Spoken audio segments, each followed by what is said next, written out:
चलिए, तो आज का लेक्चर स्टार्ट करते हैं। आज अपन रेक्टिलिनियर मोशन में यूनिफॉर्मली एसिलेटेड मोशन पे बेस्ड क्वेश्चंस करेंगे, है ना। कल अपन ने बेसिक इक्वेशन सीख ली थी, एक दो तो अपन ने बेसिक बेसिक सवाल भी किए थे। आज अपन उन्हीं क्वेश्चंस के सिलसिले को आगे लेके चलते हैं और कुछ और क्वेश्चन सीखते हैं और कुछ और नई नई बातें जानते हैं। जैसे पहला सवाल आपके सामने ये रहा, है ना, कि आपसे दे रखा है कि एक पार्टिकल जो है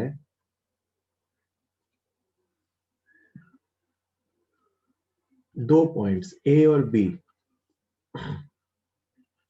को क्रॉस करता है। जब वो ए को क्रॉस करता है तो उसकी स्पीड u होती है, जब वो b को क्रॉस करता है तो उसकी स्पीड v होती है ना। तो क्वेश्चन में लिख रहा हूं, during uniformly accelerated motion, during uniformly accelerated motion on a straight line, a particle crosses point A and point B with speeds u and v respectively.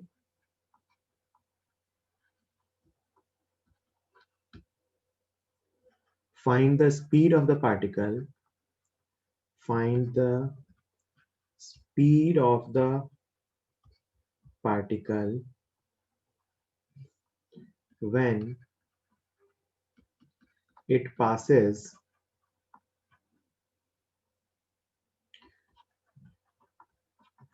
through midpoint, when it passes through the midpoint of line joining A and B. मतलब ये जब इसके mid point को पास होगा तो उसकी speed क्या होगी, ये आपको बताना है। During uniformly accelerated motion on a straight line, A particle crosses point A and point B with speed u and v respectively. Find the speed of the particle when it passes through the midpoint of line joining AB. तो आपको ये solve करना है, मैं इसके options लिख रहा हूँ और आपको बताना है आपका क्या आंसर आ रहा है। मैं इसके ऑप्शंस लिख रहा हूँ।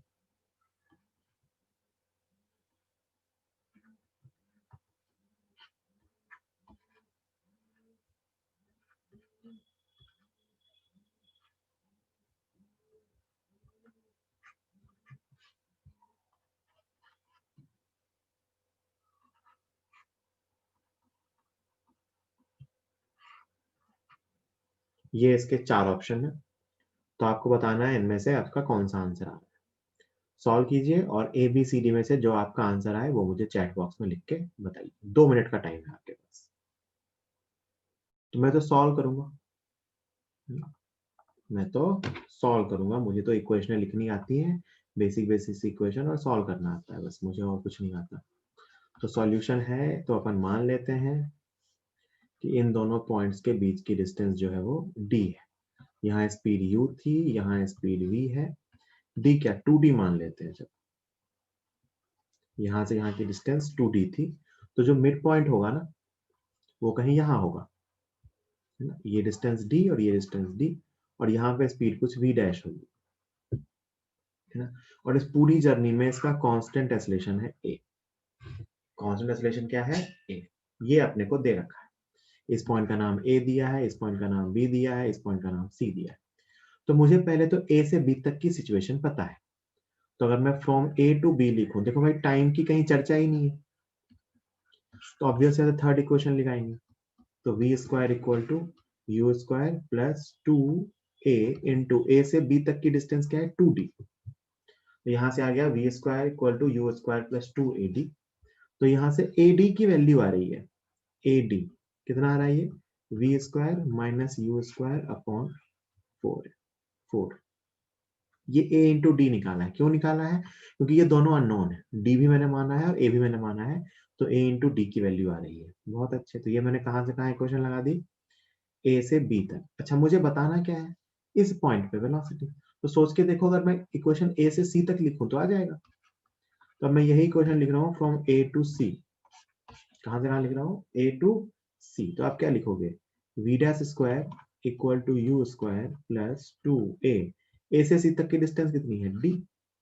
तो ध्यान से देखिए, मुझे यही वी डैश स्क्वायर चाहिए था, u square plus a d की वैल्यू पता है, तो it is 2 into v square minus u square by 4। तो ये बचेगा v square minus u square by 2। So it is u square plus v square minus u square by 2। तो इसको जब सिंप्लीफाई करेंगे तो ये बच रहा है v square plus u square by 2, है ना। ये आ गया वी डैश स्क्वायर की वैल्यू। तो यहाँ से वी डैश कितना आ जाएगा? पूरा अंडर रूट के अंदर v square plus u square by 2। तो 2 जो होगा वो रूट के अंदर आएगा। 2 कहाँ आएगा? रूट के अंदर। मैंने कुछ भी नहीं किया, आप ध्यान से देखो तो मैंने एक बार इक्वेशन ए से बी लिखी, क्योंकि ए और बी पे मुझे चीजें पता थी। फिर मैंने वही इक्वेशन ए से सी लिखी, v square equal to u square plus 2as की इक्वेशन, और मुझे दोनों केस में एडी कॉमन मिला। तो एडी की वैल्यू, या कहो तो मैंने ए की वैल्यू फर्स्ट से निकाल के सेकेंड में रख दी। सोच के देखिए ना, ए नहीं पता था, ए वाज अननोन। डिस्टेंस के बारे में तो फिर भी ये जानकारी थी कि डिस्टेंस आधी हो गई बाद में, बट मुझे ए के बारे में कोई जानकारी नहीं थी। तो मैंने फर्स्ट इक्वेशन से ए निकाला और सेकेंड में पुट कर दी। ठीक है, तो इसका आंसर अपना कौन सा आ गया? बी। तो कुणाल का आंसर सही था। गुड, जल्दी से नोट कीजिए। अगले क्वेश्चन पे आते हैं। क्वेश्चन सीखते चलो, है ना? कुछ मैं डिफरेंट डिफरेंट टाइप के क्वेश्चन करा रहा हूँ, तो आप देखो कि सब में चीजें तो एक ही होनी है। अगला क्वेश्चन है,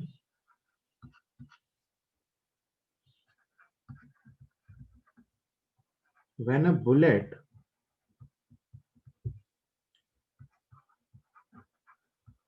passes through a wooden plank, when a bullet passes through a wooden plank, its speed becomes 1 by n times of its initial speed, of its initial speed, है ना। मतलब अगर एक बुलेट एक वुडन प्लैंक से पास होती है तो इसकी स्पीड 1 बाय n टाइम्स हो जाती है। मतलब अगर v नॉट से एंटर हुई तो v नॉट बाय n हो जाएगी एक वुडन प्लैंक से पास होने के बाद। Find number of wooden planks required, ऐसा ही है ना, number of identical wooden planks. Find number of identical wooden planks required to stop the bullet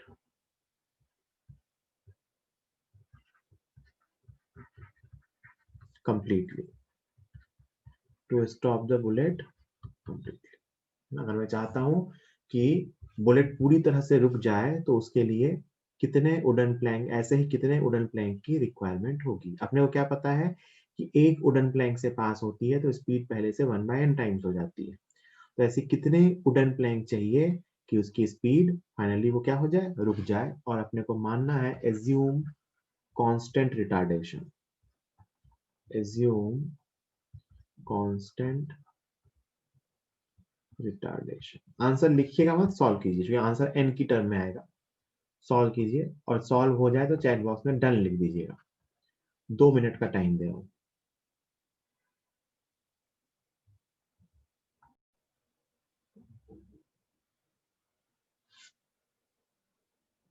ठीक है, चलो देखो, बिल्कुल वैसा ही क्वेश्चन है ये। बस थोड़ी सी बुद्धि लगानी है, दिखता मुश्किल है आसान। एक प्लैंक है बेटा,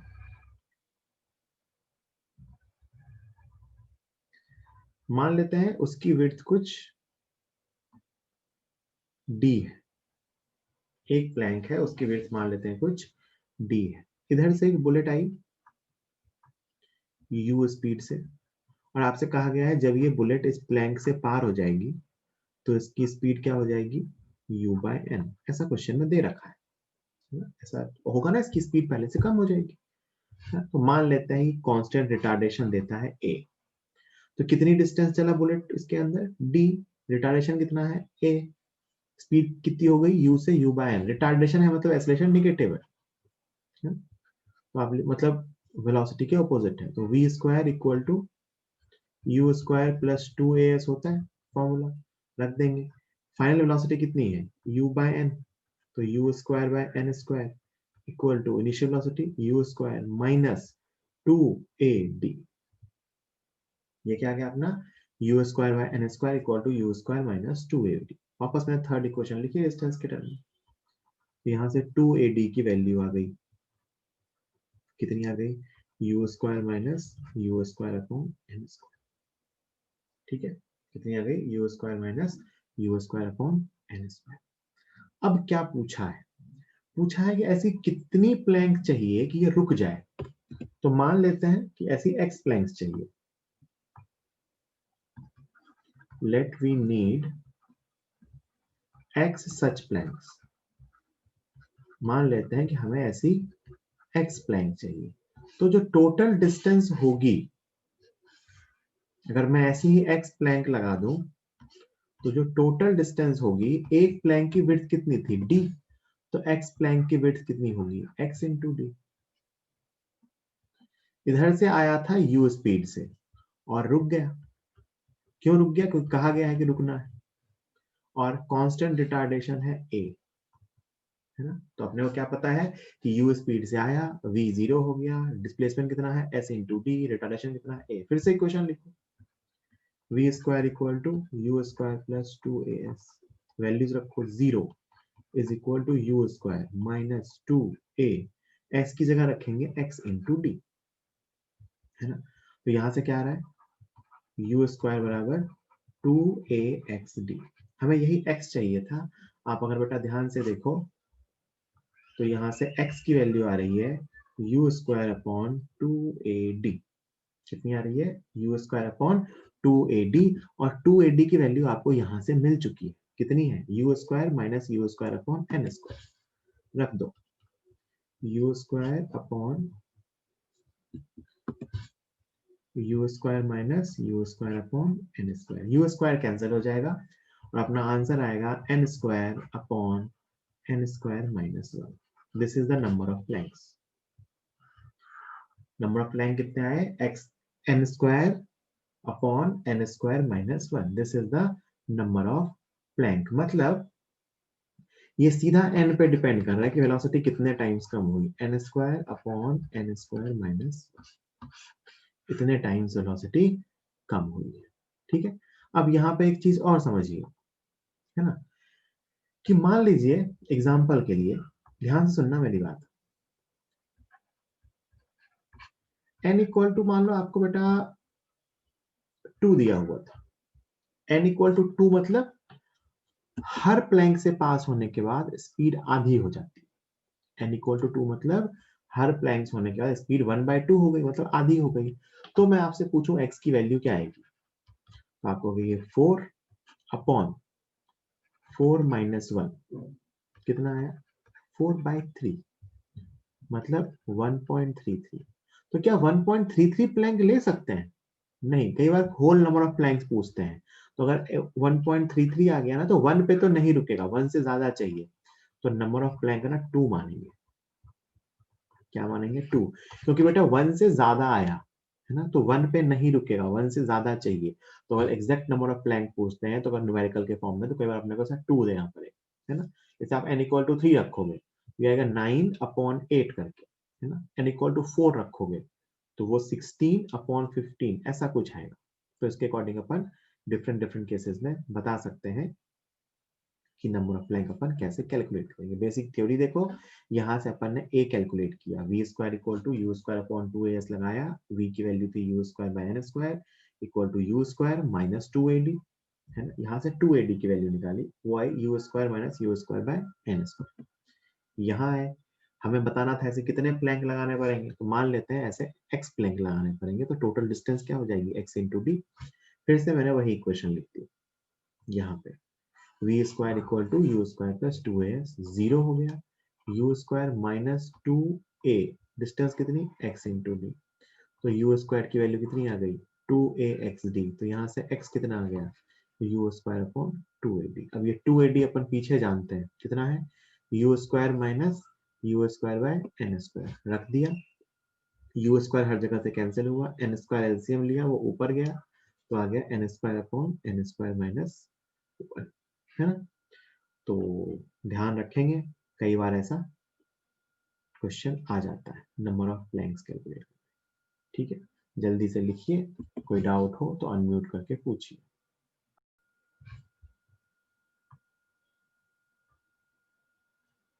चलिए, आई होप आपने लिख लिया होगा। ठीक है, लिखिए।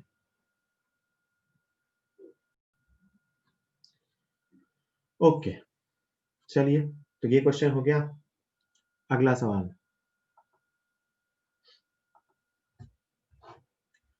अगला सवाल है आपसे पूछा गया है, प्रूफ करने को दिया है।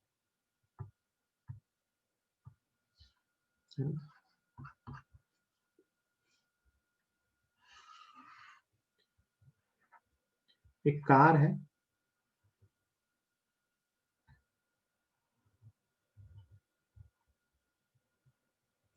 और एक बाइक है।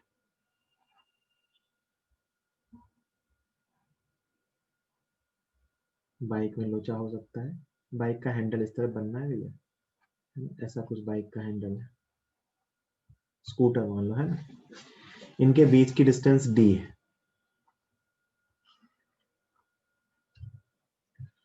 आपसे कहा गया है एट t इक्वल टू 0, ये बाइक है ना और ये कार है। Car starts with constant acceleration a, car starts from rest, car starts from rest with constant acceleration a at t equal to 0, car starts from rest with constant acceleration a, and bike starts with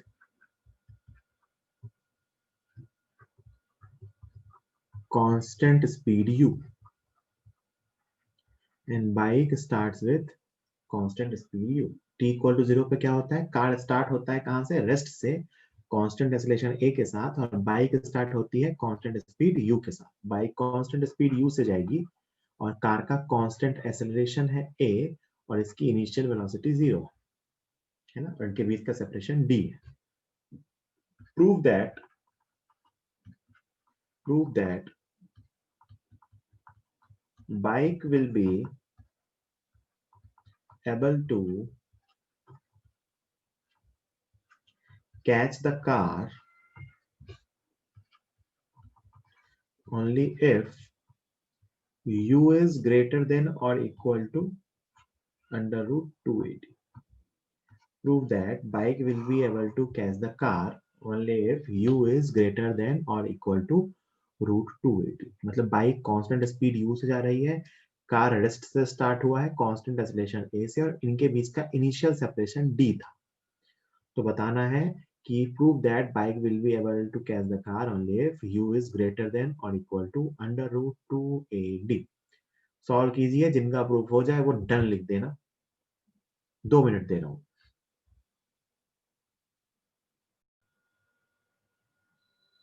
चलिए मैं बताता हूं, ध्यान से सुनिए। सबसे पहले तो कार को बाइक कैच कर ले, इस चीज का क्या मतलब है, देखो क्या हुआ, कार भी आगे जाएगी बाइक भी आगे जाएगी, है ना। कैच करने का मतलब कुछ दूर आगे जाके एक फाइनल कोई पॉइंट आएगा, वहां पे कार और बाइक साथ साथ पहुंच जाएंगे, यही होता है कैच करने का मतलब, है ना। मैं कहूँ कि बाइक ने कार को कैच कर लिया, इसका मतलब कुछ दूर आगे जाके कार और बाइक दोनों एक इंस्टेंट पे एक ही पॉइंट पे होंगे। तो हमें वही बताना है कि इसके लिए कंडीशन आएगी, इसको कैसे प्रूफ करें, तो देख लो।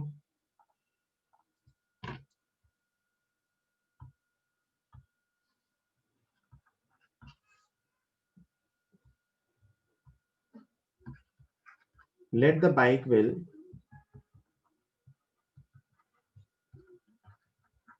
catch the car after time t। मान लेते हैं बाइक ने कार को कैच किया t टाइम के बाद।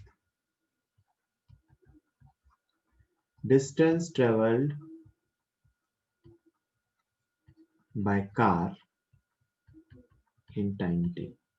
टाइम t में कार कितनी दूर गया, तो कार क्या u 0 था और कार कांस्टेंट एक्सेलरेशन से जा रहा है, तो कार कितनी दूर गया भैया, हाफ a t स्क्वायर। और distance travelled by bike in time t, तो बाइक तो कांस्टेंट स्पीड से जा रहा है, तो बाइक की स्पीड कितनी है u, तो बाइक ने कितनी डिस्टेंस ट्रेवल की u इंटू टी। अब जरा सोच के देखिए कि अगर ये इसको यहां कहीं कैच कर लेगा तो ये डिस्टेंस कार चलेगा और ये डिस्टेंस बाइक चलेगी, तो बाइक की डिस्टेंस कार से d ज्यादा होनी चाहिए। ऑब्वियस सी बात है, बाइक को कार से d ज्यादा चलना पड़ेगा तभी वो कैच कर पाएगा। तो मैं इसको लिख सकता हूं कि कैच करने के लिए क्या होना चाहिए कि distance travelled by car plus d is equal to distance travelled by bike. Obvious सी बात है ना, डायग्राम से आप साफ साफ देख सकते हैं, कार जितना आगे गया और कार पहले जितनी दूर है d, उनका सम बाइक चलेगा। वैल्यू रख दो, तो distance travelled by car, car की डिस्टेंस क्या लिखेंगे, half a t square plus d is equal to distance travelled by bike. तो कितना आ गया, half a t square minus u t plus d equal to 0। देखो ये t में एक क्वाड्रेटिक है, ये क्या है, t में एक क्वाड्रेटिक है। अगर मैं यहां से t की वैल्यू निकालना चाहूं तो सिंपल सी बात है, जो अपना सीधराचार्य फॉर्मूला है, t is equal to minus b plus minus under root b square minus 4 a c upon 2a, मतलब 2 इंटू a बाई 2 मतलब a, ये आएगा। अब जरा बेटा सोच के देखो, आपने शायद सीखा भी होगा u plus minus under root, इसको मैं क्या लिख सकता हूँ, u square minus 2ad upon a। अगर मैं चाहता हूं कि टाइम की कोई रियल वैल्यू आए रियल रूट्स के लिए, है ना, for real t, real for real t,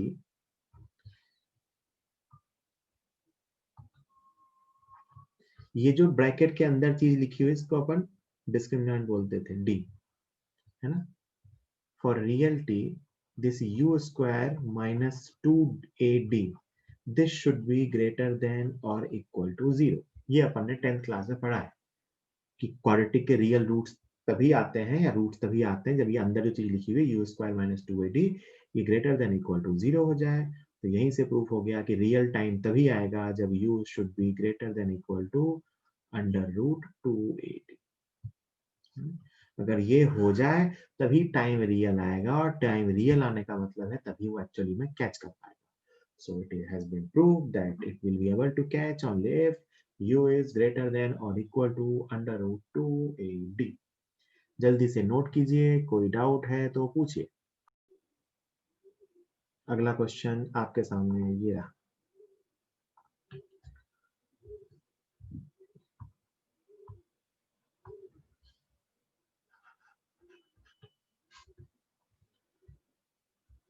question क्या है कि एक ट्रैफिक लाइट है,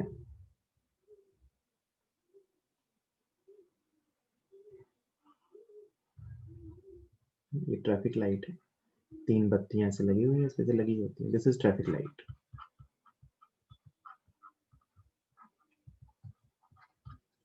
और यहाँ एक कार जा रही है,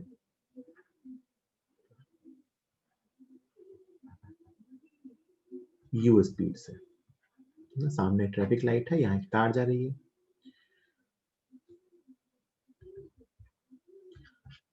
The car was moving with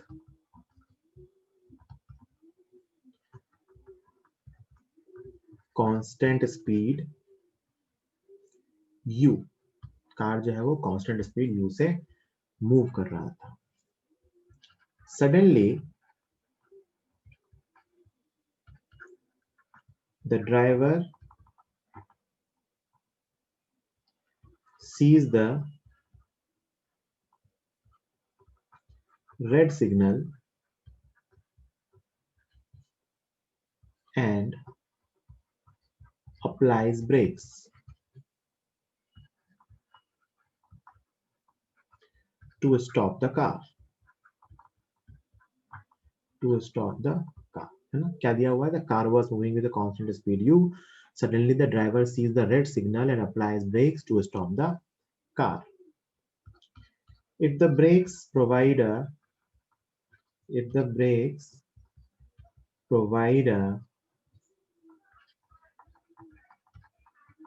constant retardation a and reaction time of the driver between watching the signal and applying the brakes is t, and reaction time of the driver between watching the signal and applying the brakes is t. Then find total distance after which the car will stop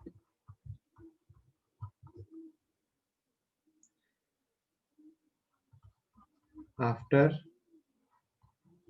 driver watches the red signal.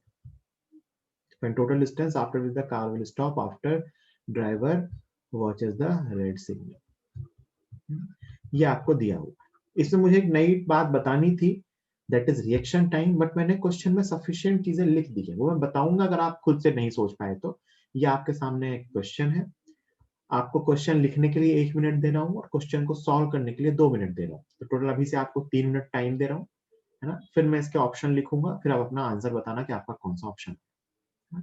जल्दी से question को note कीजिए, फिर इसको solve कीजिए. 3 minute time है आपका अभी से स्टार्ट करके.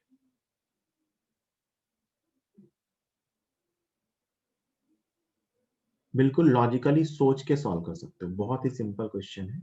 मान लो तुम्हें जितना आता है उसके बाद तुम्हारे पास ये क्वेश्चन आ गया.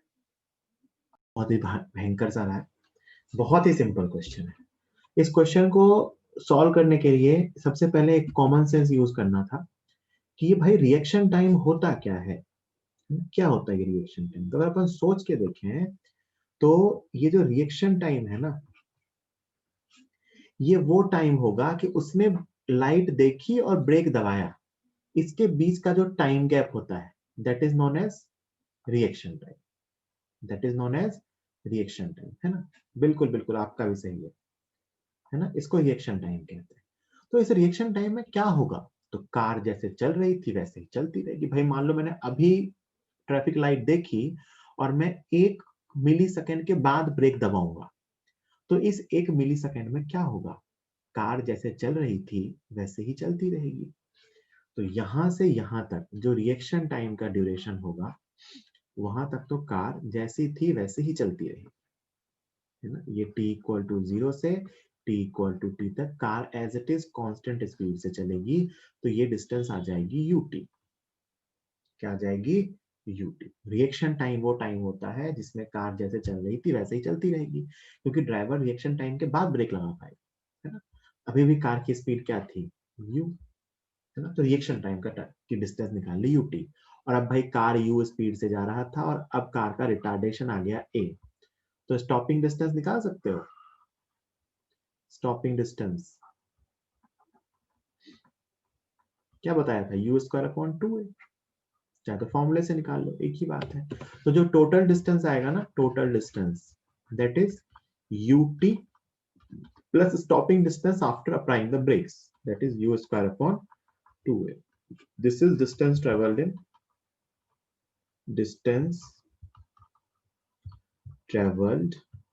in reaction time.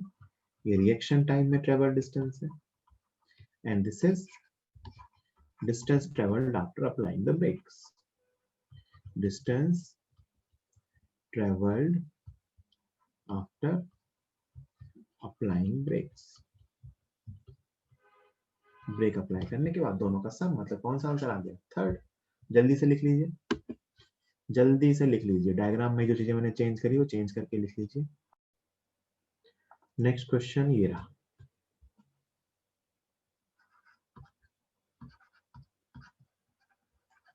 A particle starts from rest.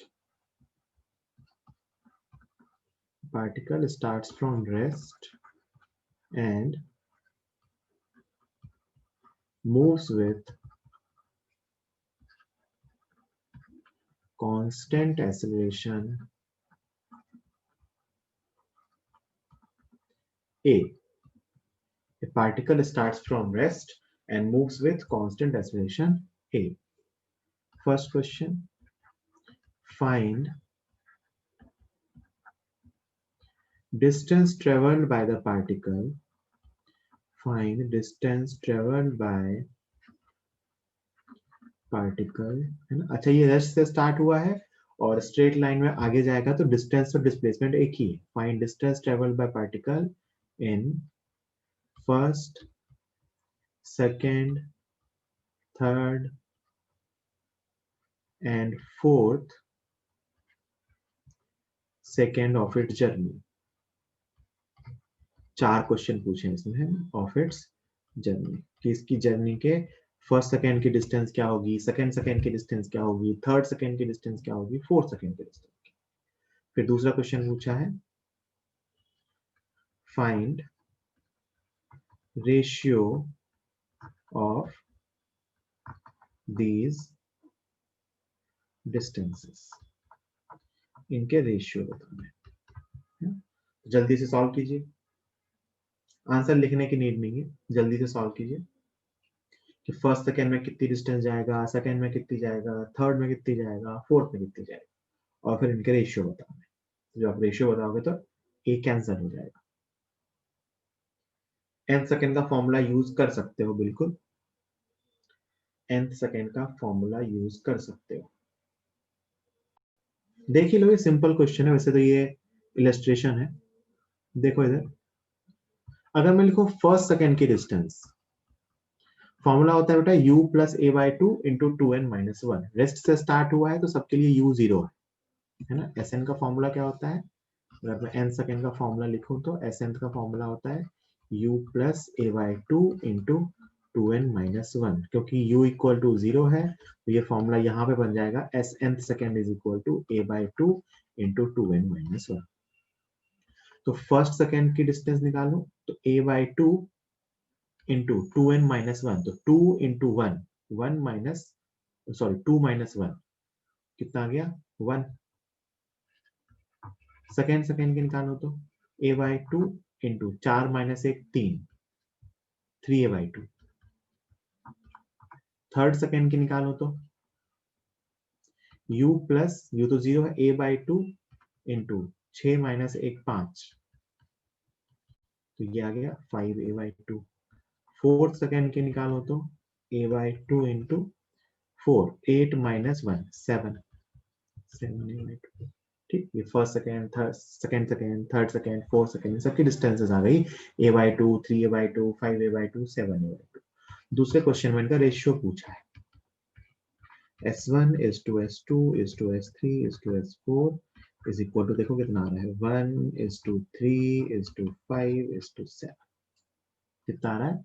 1 is to 3 is to 5 is to 7। ये बहुत ही इंपॉर्टेंट रिजल्ट है, इसको गैलीलियोस रेशियो भी बोलते हैं कई बार। गैलीलियोस रेशियो, आगे मैं इसको यूज करना सिखाऊंगा जब मैं मोशन ऑफ ग्रेविटी पढ़ाऊंगा। उन्होंने क्या किया था ना, एक वर्टिकल वो टावर के ऊपर से एक बॉल ड्रॉप की थी और उनके लिए डिस्टेंसेस का रेशियो निकाला था। तो first second, second second, third second, fourth second and so on, आगे चलता जाएगा। ऑड नंबर्स आएंगे, 7 के बाद 9, 9 के बाद 11 एंड सो ऑन, ऐसे ऑड मल्टीपल्स आएंगे, है ना। तो अभी अपन ने क्या किया है ना कि first second third fourth in seconds का रेशियो निकाला है और उसको रेशियो लिया। इसका और भी अच्छा एक प्रूफ है, मतलब प्रूफ क्या है, और भी अच्छा काम है। ये तो आपने एक एक सेकेंड के इंटरवल लिए हैं, जरूरी नहीं है कि एक एक सेकेंड के इंटरवल हो। मान लो आपसे क्वेश्चन ऐसा दिया गया है, ए particle starts from rest with constant acceleration a। कैसे स्टार्ट होता है? constant acceleration a। prove that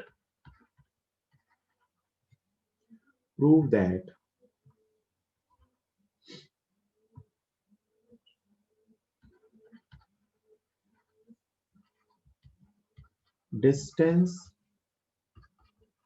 traveled by the particle in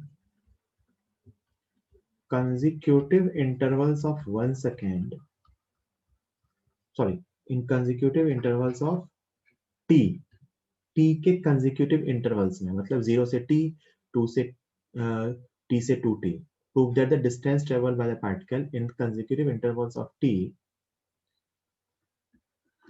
will be in the ratio 1:3:5:7। मतलब जरूरी नहीं कि 1 सेकंड का इंटरवल हो, 2 सेकंड का भी हो सकता है, 3 सेकंड का भी हो सकता है, 4 सेकंड, मतलब पहले 4 सेकंड, दूसरे 4 सेकंड, तीसरे 4 सेकंड, चौथे 4 सेकंड का जो डिस्टेंस आएगा वो इसी रेशियो में होगा। देखो इसको भी प्रूव कर सकते हैं, देखना बहुत ध्यान से। मान लो मैं पहला इंटरवल मान रहा हूँ रेस्ट से स्टार्ट हुआ है ना, तो मान लो मैं 0 से t तक की डिस्टेंस निकालना चाहता हूँ। कहाँ तक की? 0 से t तक। तो 0 से t टाइम तक का जब मैं डिस्टेंस निकालूंगा तो इसके लिए फॉर्मूला लिखूंगा s equal to ut plus half at square, है ना। तो इसको मैं s1 लिख रहा हूँ, s is equal to ut plus half at square. u 0 है तो ये सीधा कितना आ गया? Half at square. ये क्या है? t इक्वल टू 0 से t इक्वल टू t तक के डिस्टेंस। अब मैंने बेटा t से 2t तक की डिस्टेंस निकालना चाहता हूँ। कैसे निकालना चाहता हूँ? t से 2t तक की डिस्टेंस। तो देखो मैं कैसे लिख रहा हूँ, तो t से 2t तक की डिस्टेंस होगी distance from 0 to 2t minus distance from 0 to t। Logic है ना। मैं अगर t से 2t तक की डिस्टेंस को s2 लिख रहा हूं तो मैं कहूंगा 2t तक की टोटल डिस्टेंस में से t तक की डिस्टेंस को माइनस कर देंगे। u तो सब में 0 है, तो 2t तक की डिस्टेंस आएगी half a 2t square minus half a t square. देखो कितना आ रहा है? 1 minus 1 by, sorry 2 minus 1 by 2 कितना आ रहा है? 3/2 at स्क्वायर।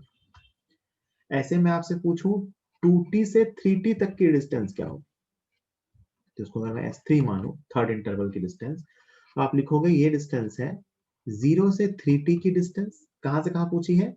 2t से 3t। तो 0 से 3t तक के टोटल डिस्टेंस में 0 से 2t तक की डिस्टेंस माइनस कर लीजिए, तो कितना आएगा? 0 से 3t तक की distance half a 3t square minus 0 से 2t तक की distance half a 2t square. तो 9/2 माइनस 2 कितना आ गया? 580 स्क्वायर बाय 2। अगला निकालोगे वो भी ऐसे ही आएगा। तो आप ध्यान से देखो इनके रेशियो, फर्स्ट नंबर ये है, सेकेंड नंबर ये है, थर्ड नंबर ये है। तो आप कितने भी का इक्वल इक्वल इंटरवल लो, जो डिस्टेंसेस आएंगे ना बेटा, s1 is to s2 is to s3 is to s4 and so on, 1:3:5 and so on। तो ये क्या रिजल्ट है कि अपने को ये पता है, ये स्टैंडर्ड रिजल्ट जो बने गैलीलियोस रेशियो का बताया कि if a particle starts from rest with constant acceleration, then the distance traveled by the particle in consecutive intervals of time t, मतलब t के हर इक्वल इंटरवल में उसकी जो डिस्टेंस होगी वो 1:3:5:7 के रेशियो में होगी, है ना। ये सिंपल सा रिजल्ट है, तो ध्यान रखना। वो इंटरवल 1 सेकंड का भी हो सकता है, 2 सेकंड का भी हो सकता है, मतलब पहले 2 सेकंड 2 सेकंड से 4 सेकंड, 4 सेकंड से 6 सेकंड, 6 सेकंड से 8 सेकंड। तो उसका आंसर ऐसा हमेशा ये इसी रेशियो में आएगा। मैंने इन जनरल टी ही मान लिया। देखो टी की टर्म कैंसिल हो गई रेशियो में, a और t स्क्वायर। तो 1:3:5:7। जल्दी से नोट करिए, क्वेश्चन आप लिख चुके होंगे, यहां से नोट करिए। तो अपन ये लेक्चर यहीं फिनिश करते हैं, ब्रेक के बाद वापस स्टार्ट करेंगे।